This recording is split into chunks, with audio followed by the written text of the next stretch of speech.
Bom dia, a paz do Senhor Jesus a todos os nossos amigos que se encontram em seus lares neste momento. Eu quero agradecer a Deus pela vida de cada um de vocês, que juntos temos partilhado de um conhecimento a respeito da Bíblia, um conhecimento a respeito daquilo que Deus quer que nós entendamos nesses tempos. Existem pessoas que têm feito seus comentários, às vezes não no mesmo dia, mas logo depois, e isso tem crescido bastante.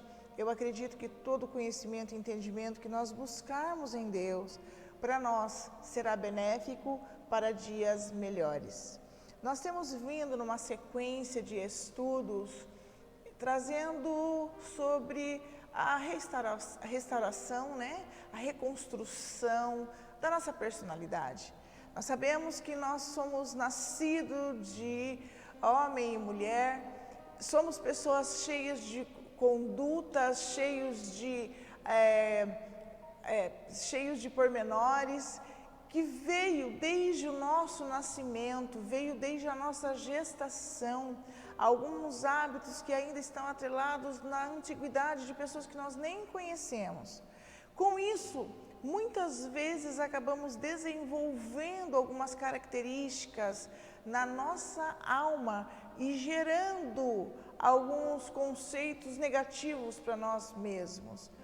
Nós temos os outros estudos, nós já estamos aqui hoje no episódio de número 4, nós temos anteriormente alguns estudos onde explicamos sobre o que é o corpo, o que é a alma, o que é o espírito, o que está ligado a quê. Então você que não assistiu desde o início, comece desde o primeiro, reconstrução de personalidade, desde o nosso primeiro vídeo. Eu acredito que você vai ter um entendimento melhor a respeito dessa série de estudos que temos feito. Na semana passada, nós temos falado sobre as marcas nas emoções. Nós, como seres humanos, já temos uma certa idade, nós temos algumas marcas nas nossas emoções. E essas marcas, elas ficam presas onde? Na nossa alma, gerando muitas vezes no nosso corpo algumas consequências que nem nós mesmos sabemos. Semana passada nós trabalhamos com o saudosismo, a hipersensibilidade, com o perfeccionismo, e eu acredito que nos trouxe uma nova visão. Para quê? Para que nós possamos melhorar como seres humanos. Assim nós podemos ajudar a outros e a nós mesmos, para um convívio diário melhor, para que possamos cumprir a vontade de Deus, o nosso Senhor aqui na Terra. E hoje eu gostaria de, sem mais delongas, trabalhar com vocês um tema que é bastante interessante e que, como nós encontramos e como nós temos ele desenvolvido em nós e muitas vezes nós não o vemos. Eu gostaria de usar uma escrita que está aqui na carta aos Hebreus, capítulo de número 12. Eu quero findar o versículo de número 11 e já ir até o versículo de número 17. Você que está em casa, que pode nos acompanhar, abra sua Bíblia neste momento. Você que está distante da Bíblia, abra os seus olhos e o seu coração, para que a palavra lida nessa manhã possa cair como semente frutífera no teu coração. Amém? Hebreus 12, 11 diz assim: e na verdade, toda correção ao presente não parece ser de gozo, senão de tristeza, mas depois produz um fruto pacífico de justiça nos exercitados por ela. Portanto, tornai a levantar as mãos cansadas e os joelhos desconjuntados, e fazei veredas direitas para os vossos pés, para o que manqueja se não desvie inteiramente, antes seja sarado. Segui a paz com todos e a santificação, sem a qual ninguém verá o Senhor, tendo cuidado de que ninguém se prive da graça de Deus, de que nenhuma raiz de amargura brotando vos perturbe, e por ela muitos se contaminem. E ninguém seja fornicador ou profano, como Esaú, que por um manjar vendeu o seu direito de primogenitura.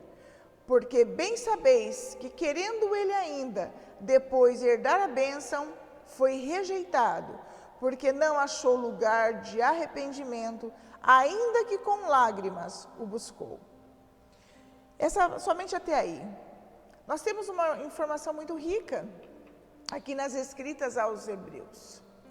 Nós temos o escritor de Hebreus, ele finda o verso de número 11, dizendo assim que a correção momentânea, aquilo que se corrige no momento em que é necessário, não é de alegria e nem prazerosa. Ser corrigido não é algo prazeroso. Mas com o passar dos tempos, nós vamos descobrindo alguns erros em nós que, se tivéssemos visto a tempo, teríamos vivido muito melhor. Teríamos deixado de cometer alguns erros e algumas falhas, pelo qual muitas vezes vivemos caindo em tentação ou vivemos desaprovando a nós mesmos.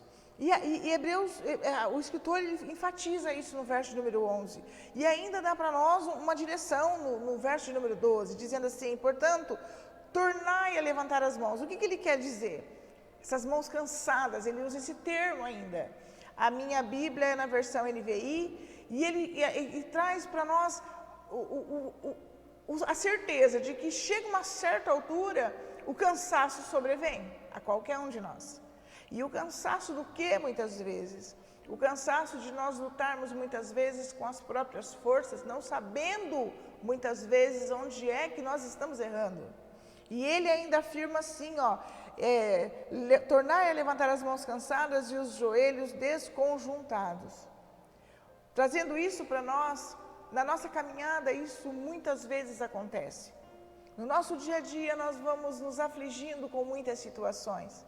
Quando nós falamos sobre algumas marcas que estão presas na alma e elas geram em nós emoções muitas vezes negativas, nós temos um entendimento que tem emoções, tem algumas marcas que elas são ótimas. Tem a marca da alegria, tem a do gozo, tem a da benevolência, tem algumas marcas que nós desenvolvemos com o passar do tempo. Mas existem algumas marcas que muitas vezes elas estão dentro de nós e nós ainda não conseguimos detectá-las. Nós precisamos sim, muitas vezes, meditar, e isso teria que ser para nós todos os dias, meditar a Bíblia. Para quê? Para que a gente possa enxergar quais foram as marcas que no decorrer dos tempos eu deixei com que fosse me marcando a ponto de em mim se tornar uma mancha, o sinal de alguma coisa que não é boa. E essa carta aos Hebreus, ela diz isso e ainda vai dando uma direção para que a gente se policie, para que a gente cuide das veredas, onde os nossos pés andam, ou seja, alinhe o teu caminho, alinhe esse caminho pelo qual você está andando. Para quê? Para que você não caia e não faça quem está próximo de você cair também. É algo muito rico, é uma informação muito rica. E quando nós entendemos aqui no verso número 15, e é sobre isso que nós vamos trabalhar nessa manhã, ele traz assim para nós: tendo cuidado de que ninguém se prive da graça de Deus. O que nós temos que ter cuidado? De que outros não se privem da graça de Deus por nossa causa e que nós não venhamos a nos privar da presença, do favor imerecido, dessa graça maravilhosa de Deus. Significa que em algum momento nós nos privamos disso. E quando é que nós nos privamos da graça imerecida de Deus? Quando é que nós nos privamos? Quando nós não reconhecemos que há uma necessidade de nos reconstruirmos diariamente, de mudarmos quem nós somos, de mudar os nossos pensamentos, os nossos hábitos, muitas vezes. Isso não é fácil. Ele enfatiza, começando aqui no verso número, não é fácil, é muito difícil. Principalmente para quem já tem hábitos de muito tempo. Só que ele diz o seguinte: de que nenhuma raiz de amargura brotando vos perturbe. E é sobre a amargura que eu gostaria de trabalhar nessa manhã. Percebe que o escritor da carta aos Hebreus, ele enfatiza dizendo que a amargura, a mágoa, ela perturba uma pessoa. Ela é uma marca que traz para uma pessoa a morte muitas vezes, se ela não se policiar, se ela não vigiar e orar, se ela não buscar retirar tudo isso de dentro dela. Essa marca da amargura, ela é terrível. E o que é amargura? A amargura é um sabor amargo, um padecimento ou uma falta de gosto. Percebe-se que a amargura, por que ela é um sabor amargo? Porque é algo que não tem um sabor prazeroso. A amargura não é algo que dá prazer. A amargura é algo que te repudia, que te faz mal, que te afasta. E quando nós entendemos isso, nós precisamos fazer uma pergunta. E precisamos começar a fazer perguntas muitas vezes para nós mesmos e precisamos começar a entender as respostas. O que é que gera a amargura em nós? Quando a amargura em nós começa a ser gerada? Eu não sei se você já teve a oportunidade de ver um dardo como esse que está sendo colocado aqui. Um dardo é um jogo onde nós temos um alvo e o alvo ele é central. Quem vence? Vence quando o que consegue normalmente jogar mais centralizado todas as setas nele. Quando nós conseguimos centralizar esse alvo, o vencedor sempre acumula uma quantidade de pontos, sendo assim o ganhador. Quando nós entendemos de um jogo, nós paramos muitas vezes para pensar nas nossas vidas. Quem é o primordial que tenta com que todos os dias situações nos aprisionam? Satanás. Ele é alguém que está ao nosso derredor e sem pressa nenhuma, todos os dias está a nos lançar setas. Todos os dias ele lança uma seta para tentar nos afligir. Qual é a função dele? Matar, roubar e destruir. Na verdade, eu até digo que o matar é o último, porque primeiro ele rouba, ele vai jogando seta, ele vai destruindo você por dentro, a ponto de muitas vezes nos dias de hoje, ele está proporcionando ao homem o suicídio sem que ele coloque as mãos. Ele está induzindo a humanidade nos últimos tempos com setas muitas vezes não visíveis por nós, a ponto de estar nos fazendo nos lançar à morte sem que ele faça outras coisas piores. Por que eu digo isso? Porque no mundo em que nós vivemos hoje, Satanás tem muita pressa. Ele sabe que os dias dele está contado, ele sabe que haverá um arrebatamento, ele sabe que a noiva de Cristo vai subir. Por isso eu digo para você nessa manhã, se você não acredita no arrebatamento, comece a orar ao Senhor e pedir os sinais, Ele vai te dar, Ele vai abrir o teu entendimento, para que você não chore depois do leite derramado. Esse ditado é um ditado bastante antigo, e o leite depois que se derrama, se perde uma porção, e a única coisa que fica para você é sujeira para limpar. E ainda dá tempo, o Senhor ainda não passou. E aprove a Ele existir um tempo. Deus sabe o tempo exato. Nós não sabemos. O que nós precisamos fazer é confiar. E o que é que Satanás tem feito dia a dia? Lançado setas todos os dias para que essas setas possam fazer o que conosco? Essas setas venham entrar em nós e desenvolver em nós marcas que nos trazem a destruição. Algumas das setas que ele nos lança todos os dias, a primeira delas, a acusação falsa. Uma das setas que o Satanás lança muitas vezes, a acusação falsa. Quantas são as vezes, o que é acusação falsa primeiro? É um crime inexistente ou feito por outro. O que é que muitas vezes acontece?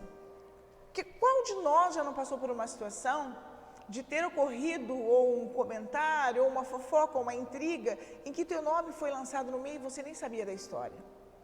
Qual de vocês já não foi acusado de ter feito algo que você nem conhece? Então, na verdade verdadeira, e qual de vocês ou qual de nós já não foi acusado de coisas nas quais fizemos bem intencionados, mas Satanás pegou aquilo tudo e fez um revertério grande para jogar todas as pessoas ou situações contra nós? Então, a acusação falsa é um dos meios que ele usa para quê? Para nos deixar irados, para nos deixar magoados, para nos separar de outras pessoas. Uma outra seta que ele lança é a incompreensão. A incompreensão, ela é muito nítida nos dias de hoje. Nós temos visto nesse ano de 2020, um ano em que as famílias precisaram estar reunidas, e eu achei isso maravilhoso, porque nós voltamos a descobrir coisas entre nós que já havia se perdido. Então, uma das coisas que houve muito numa família reunida foi a incompreensão, porque é muito interessante como nós temos muita paciência em lidar com os que são de fora e pouquíssima, quase nada, paciência para lidar com os que são de dentro. A incompreensão é a incapacidade de se colocar no lugar do outro. E uma das coisas que Satanás faz é jogar para você, viu, Ala, ele não te entende. Ele vai lançando certas palavras, sim, que quando caem ali nos teus ouvidos, na tua alma, gera muitas vezes dores. É filho que não compreende o pai, é pai que não entende o filho, é esposa que não entende marido e sucessivamente uma sequência de incompreensões. Uma outra característica, uma outra seta que Satanás lança é a rejeição.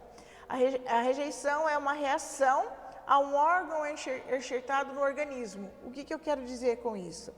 A rejeição, muitas vezes, é quando você não é aceito em um determinado lugar. Você não é aceito em uma determinada sociedade, você não é aceito em um determinado ambiente. É quando você não se aceita. Porque a rejeição, ela não é só interpessoal, ela também é intrapessoal. A rejeição nós falaremos um pouco mais de ênfase, eu acredito que no nosso vídeo de número 6 ou 7. Amém?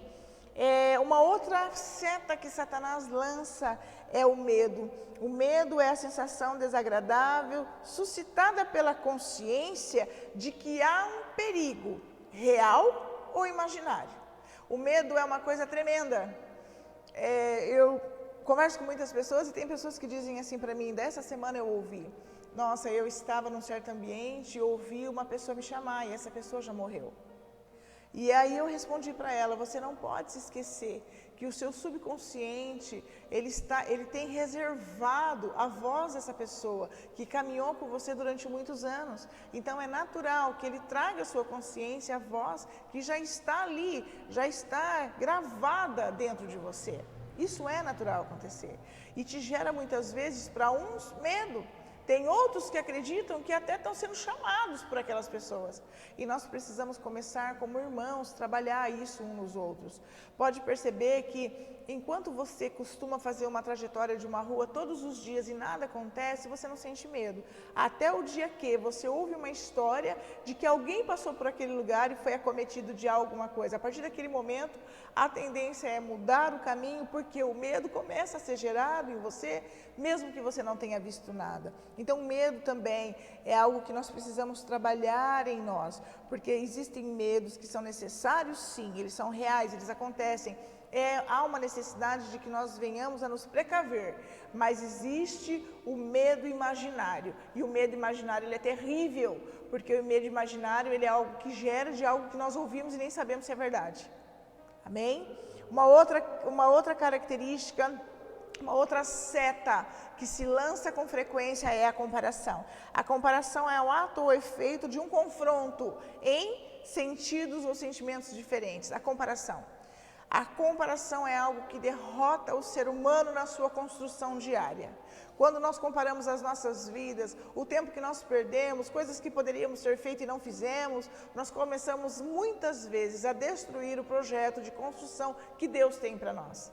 Muitas vezes, quando nós começamos a nos comparar, a frustração ela é imediata e nós precisamos nos policiar em relação a isso. Então, eu te digo nessa manhã, essas setas que eu disse, existem outras, claro, mas hoje nessa manhã, se você analisar essas setas que estão elencadas aqui atrás, volta o vídeo depois, anota, comece a orar ao Senhor. Senhor, existe alguma dessas setas que já foram lançadas da minha vida, para a minha vida, e eu tomei comigo, gerou em mim algum tipo de marca, de medo, de tristeza, ora ao Senhor, o Espírito Santo está ali, prestes a declarar em você, a falar para você e trazer para você o consolo para o caminho dessa cura, amém?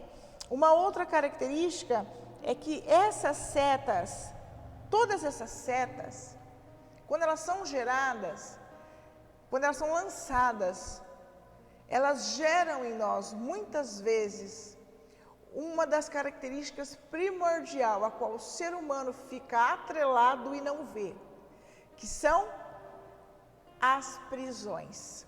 O ser humano acaba ficando preso a essas setas que foram lançadas. Quando eu falo que uma pessoa está magoada, é fácil detectar uma pessoa magoada? Sim, é fácil detectar uma pessoa magoada. Primeiro porque assim que ela pode, ela toca naquele assunto.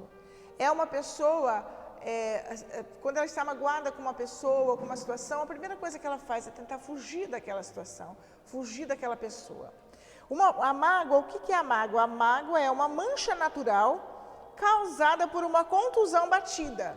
Ou seja, enquanto não aconteceu nada em relação a você, nem uma afronta, um desprezo, nada que tenha marcado a tua alma, tudo bem. A partir do momento que acontece, não é como uma batida externa que você bate e aquilo ali começa a roxear e aparecer. Não, ela começa lá dentro de você. A mágoa é gerada na alma, mas ela chega a aparecer no corpo, chega, nós já vamos falar sobre isso. Mas a mágoa ela é gerada lá dentro, é algo que você está sempre lembrando. E por que ela é uma prisão? O que é uma prisão? A prisão é o acorrentamento que se carrega consigo. E por que se torna uma prisão? Vamos analisar. Quando uma pessoa te magoa ao extremo e desfaz de você, você pode estar numa festa com milhares de pessoas. Se em algum momento aquela lembrança vier à tua mente, um momento de tristeza você vai sentir. Você pode estar rodeado de pessoas, um momento de tristeza você vai sentir. Uma das coisas interessantes que eu acho, que eu vejo, é que as pessoas elas se aprisionam por poucas coisas. Tem pessoas que já chegam às vezes a estar prontas para sair, mas pelo fato, muitas vezes, de ter sido aprisionada, com medo de chegar naquele lugar e encontrar pessoas, passar pela mesma situação que passou, ela acaba não indo. Então a pessoa acaba aprisionada dentro das suas próprias marcas, dos seus próprios dias. Por quê? Porque ela foi magoada no decorrer do tempo.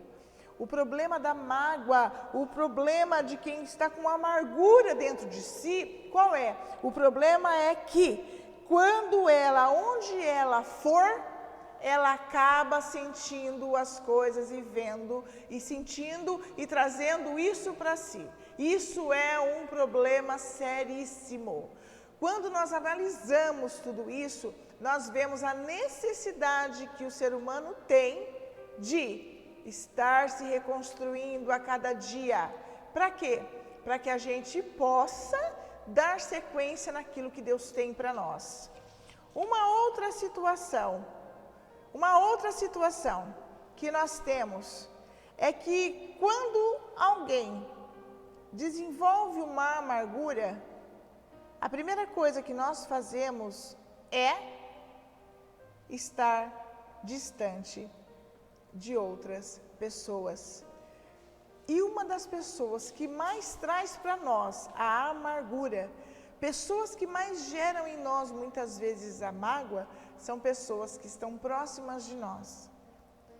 Primeiramente, nós podemos encontrar a família. Quantas vezes, dentro da própria família, nós somos magoados, nós somos destruídos, porque esperávamos que por sermos família, não ocorreria certas situações e ocorrem. Nós precisamos aprender a trabalhar com isso. E aí sucessivamente acontece muitas vezes da amargura, da mágoa ocorrer por um líder espiritual, por um líder de trabalho, um chefe de trabalho, alguém que trabalha com você no mesmo departamento, pela concorrência, na área sentimental, uma traição. Quantas pessoas eu conheço que foram largadas na véspera do casamento e nunca mais se casaram?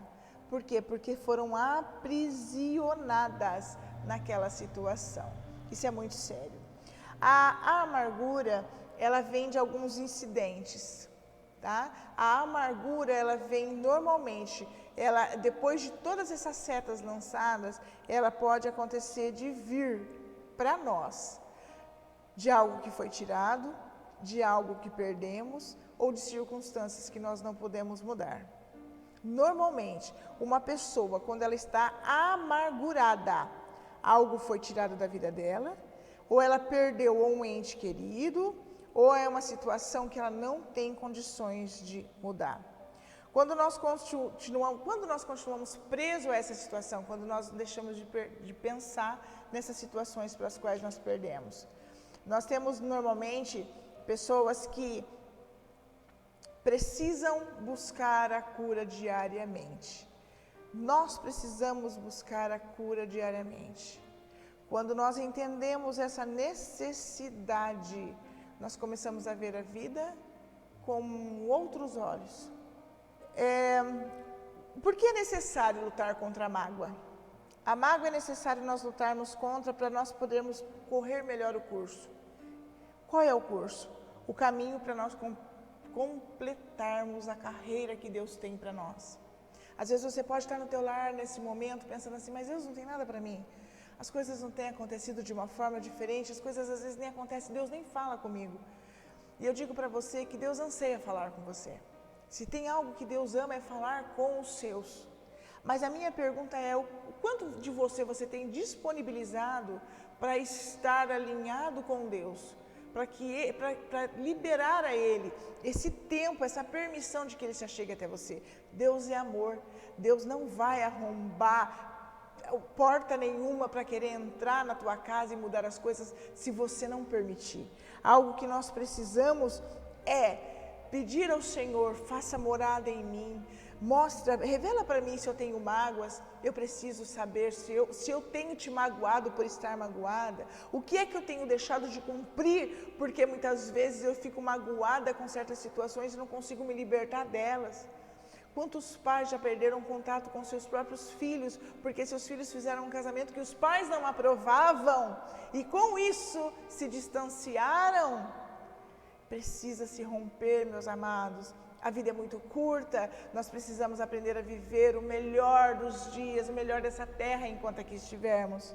Como eu sei que uma pessoa está amargurada, algumas características são muito reais. A pessoa fica triste com a notícia positiva do outro, isso é um fato real. Quando eu sei que a pessoa está amargurada com o outro, quando ela lembra da outra pessoa, ela não lembra com alegria, ela já lembra na situação que ocorreu. Ela deseja normalmente, muitas vezes, o fracasso, ela fica na expectativa de saber que o outro fracassou. É uma forma de retribuir a mágoa que foi trazida para si. É uma pessoa fechada que não se relaciona. É uma pessoa crítica é muito difícil de conviver, porque ela acredita que o mundo que ela idealiza, o mundo que ela pensa que é o real. E por último, ela gera no organismo algumas consequências. Uma pessoa magoada, uma pessoa que não tira uma situação da cabeça, no organismo, na carne, ela gera algumas coisas. Por exemplo, doença de pele, pressão alta, taquicardia e a solidão. É uma pessoa que procura ficar sozinha por muitas e muitas vezes. Meus amados, então, se nessa manhã você tem alguma dessas características que tem sido positiva, tem acontecido em você, vigie, se policie, porque nós precisamos buscar o caminho da mudança, o caminho da reestruturação, porque a nossa alegria está em agradar a Deus. Nós temos também uma outra característica muito grande, uma pessoa magoada, ela precisa descobrir se a mágoa que ela tem é de si mesma, se a mágoa que ela tem é do outro, ou se a mágoa que ela tem é de Deus. Mas, Lisa, existem pessoas que têm mágoa de Deus, existem pessoas que têm mágoa de Deus. Existem pessoas que têm mágoa de Deus. Uma pessoa que tem mágoa de si mesmo, ela começa normalmente a se mutilar. Uma pessoa que não se aprova, ela começa a se destruir o seu próprio corpo. Ela tem um sentimento de inferioridade, ela tem um sentimento de culpa, ela tem vergonha de quem ela é, ela é crítica com ela mesma e com isso ela começa a mutilar o seu próprio corpo. Para quê? Para tentar esconder a mágoa que ela tem de si mesma. Uma pessoa que tem mágoa do outro, normalmente é uma pessoa que ela tem ódio, ela tem uma necessidade muitas vezes de retribuir aquela mágoa que ela recebeu, ela tem um sentimento de vingança e, se for possível, ela pode chegar até um ato de assassinato. A mágoa pode te levar a um ato de assassinato ao outro. E nós não fomos chamados para matar ninguém, nós somos chamados para apoiar, para dar suporte para uns aos outros. Se você nessa manhã me assiste, meu amado, eu vou dizer para você que Deus é amor. E amor é perdão, amor é renúncia, amor é recomeço, amor é reconstrução. Se você ou eu, em alguma área, não temos feito isso, nós não amamos a Deus. E sem amar é impossível conhecer a Deus. E existe também a mágoa de Deus. Tem pessoas que ela fala, mas eu não tenho mágoa de Deus. Tem sim. Duvida das promessas do Senhor, questiona tudo que é bíblico, como tem pessoas que questionam a Bíblia. Questionam, são críticas demais, são tempos muito difíceis. É uma pessoa incrédula. Tudo ela coloca, mas será? Mas será? É uma pessoa incrédula. E por último, ela se torna uma pessoa rebelde, porque ela não guarda as opiniões só para ela, ela está sempre levando a sua opinião para frente. Além dela estar se distanciando de Deus, ela ainda causa com que pessoas se distanciem de Deus também. Nós temos que tomar muito cuidado com rebelião. Uma pessoa magoada com Deus, ela se afasta de Deus e ela nem vê. E ela pode ser muitas vezes religiosa, estar em todos os cultos, em todos os momentos dentro da igreja, ela pode fazer uma obra social, mas ela só é uma pessoa religiosa. Uma pessoa que tem amor de Deus, ela tem o amor junto com ela acima de todas as coisas. Tem momentos que tem como não amar? Tem momentos que nós não conseguimos. E o que nós devemos fazer nesse momento? Orar ao Senhor, Senhor, eu não estou sentindo amor por essa situação, mas eu preciso desse amor que o Senhor tem. A Bíblia diz, pedir, dar-se-vos-á. O que é que nós precisamos? Nós precisamos entender que nós precisamos. Se o nosso intuito, se a nossa vontade é agradar a Deus, é assim que nós devemos fazer. Nós precisamos, a única receita para tirar a mágoa de dentro de nós, para deixarmos de sermos pessoas tão amarguradas do jeito que muitas vezes somos, é liberando o perdão. O perdão, ele é cura para quem libera, não para quem recebe, porque tem pessoas que nem sabem que você é magoado com ela. Só você é magoado sozinho e ela nem sabe que te fez alguma coisa ou que te feriu. Libere perdão. Mateus 6, eu vou ler aqui junto com a gente. Mateus 6,14 diz assim: pois, se perdoarem as ofensas uns dos outros, o Pai Celestial também perdoará vocês. Mas se não perdoarem uns aos outros, o Pai Celestial não perdoará as ofensas de vocês. Se você quer o perdão de Deus, e nós precisamos do perdão de Deus, nós precisamos do perdão de Deus todos os dias. Comece a pedir ao Senhor para que você consiga perdoar ao próximo, para que você consiga perdoar a si mesmo. Eu já precisei perdoar a mim mesma. Inclusive, eu ainda preciso perdoar a mim mesma. Tem coisas que eu acreditei que já estava totalmente sarada e tem horas que quer vir um pouquinho. Uma coisa que eu aprendi é que eu tenho domínio sobre a mente, mas a mente não tem domínio sobre mim. O pensamento pode vir à minha mente? Pode. Eu posso interromper ele? Não pode. O que eu posso fazer é não alimentá-lo. Como? Já orando ao Senhor, repreendendo, tirando aquilo de dentro de mim, deixando com que o que a Bíblia diz é o que eu tenho que cumprir. Precisamos disso diariamente. Quando nós assumimos isso, nós assumimos o nosso lugar de cordeiro, nós recebemos o Espírito Santo, que é o nosso intercessor, e que traz sobre nós o amor, e Jesus cuida de tudo para nós. Nós temos nós temos o nosso Rei Jesus, aquele que morreu por nós e que é o nosso advogado fiel, que julga todas as nossas causas. Então, se nessa manhã essa palavra falou com você de alguma forma, se você é uma pessoa que se cobra demais, para com isso. Cobre-se das coisas que são necessárias no momento. Não se apegue a coisas tão pequenas, porque elas são passageiras. Se apegue ao que é eterno. O que é o eterno? Eterno é Deus e Deus é amor. Se apegue ao amor. Não é fácil você perdoar quem te magoa, não é fácil você dar outra face, mas se você orar a Deus, Ele vai te dar condições e Ele vai te dar uma oportunidade de você reverter toda essa situação e ter o perdão imerecido do Senhor. Amém? E nessa manhã eu quero encerrar fazendo uma oração por você que está no seu lar. Eu peço para que você feche seus olhos, para que você concorde comigo em oração, pedindo ao Senhor a manifestação do amor dEle sobre a sua vida. Senhor, nosso Deus e Pai, Senhor, obrigado por esta manhã maravilhosa. Essa manhã, Senhor, em que aprouve a Ti que estivéssemos aqui, Pai, como corpo, orando, Senhor amado, buscando e entendendo qual é a Tua vontade para nós. Pai, nós falamos nessa manhã sobre mágoa, como nesses últimos tempos, Pai, antes da Tua vinda, da Tua segunda vinda, o Teu povo tem chorado e se sentido magoado por situações, magoado e traído por pessoas. Pai, na autoridade do Teu nome, Jesus, eu te peço nessa manhã, libera o Teu amor sobre o Teu povo, sobre os Teus filhos. Nos ensina a amar uns aos outros, Pai, da mesma forma como Tu nos ama. Nos ensina a perdoar e recomeçar os nossos dias, Pai, tirando todas as manchas, tirando todas as marcas que Te desagrada, Pai. Nós precisamos do Teu perdão, nós precisamos da Tua presença, nós precisamos que as Suas mãos estejam sempre voltadas para nós e que nós não venhamos nos perder, Pai. Por isso eu coloco tudo nesta manhã nas Suas mãos. Se há algum filho nessa manhã que se sente magoado com coisas que ficaram lá atrás, Pai, através do Teu Espírito Santo, ministra sobre a vida dessa pessoa, dando a chance para que essa pessoa tire de dentro de si toda situação de mágoa e que venha romper no mundo espiritual, Pai, trazendo para ela vida, trazendo para ela alegria, trazendo para ela um novo tempo, para uma nova história, até o dia em que vier nos buscar. Diante de tudo isso, eu te agradeço no nome do Senhor Jesus. E meus amados irmãos, fiquem na graça e na paz do Senhor. Até a semana que vem para o nosso próximo vídeo. Um abraço a todos.